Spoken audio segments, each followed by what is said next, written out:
everyone. I'd like to talk to you about why Illustrator is used to create logos as opposed to Photoshop. And in order to do that, it requires me to talk to you a little bit about Photoshop and resolution and file sizes, etc. So what I'm going to do is take this image here and I'm going to duplicate it. So I'm in Photoshop now and I'm going to go to Image Duplicate and I'll just accept the default name of Copy and hit OK.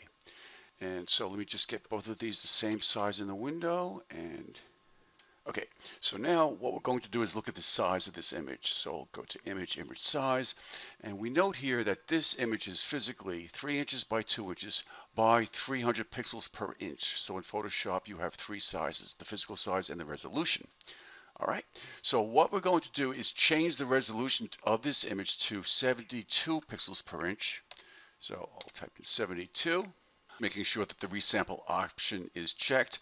I note that this is the physical size remains the same, and when I change it, the file size is going to decrease dramatically. So before this was 1.5 megs, a little bit more. Now it will be 91K.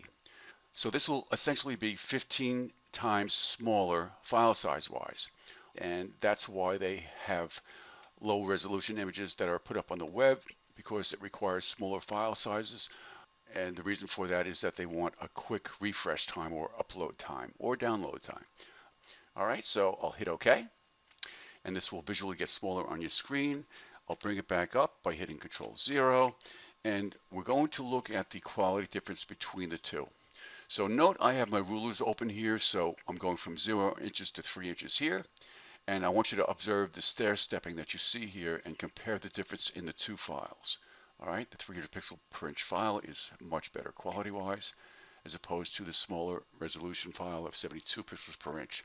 So I'm going to zoom in here and I'm going to try to zoom in. So I have, let me bring over guidelines here. At this point here, this is 1 inch, the 1 inch mark, and this is the 2 inch mark. So what we see here are these small squares or stair stepping. These are individual pixels. Each square is a pixel. So if we counted, we would count 72 pixels per linear inch. From here to here would be 72 of these small squares or pixels. If we go over to the other file, the original file, and zoomed in, and brought over guidelines to match what we had before, we could see the quality difference here, and there would be 300 pixels per linear inch in this file. So as I stated before, the file size is dramatically larger. However, the quality is there.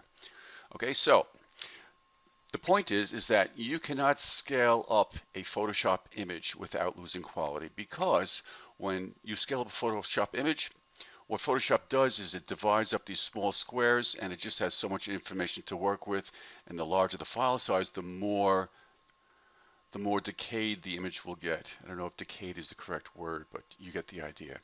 Okay, so in Illustrator, however, Illustrator are different. Vector images are different. They consist of mathematical instructions constructed of something called algorithms.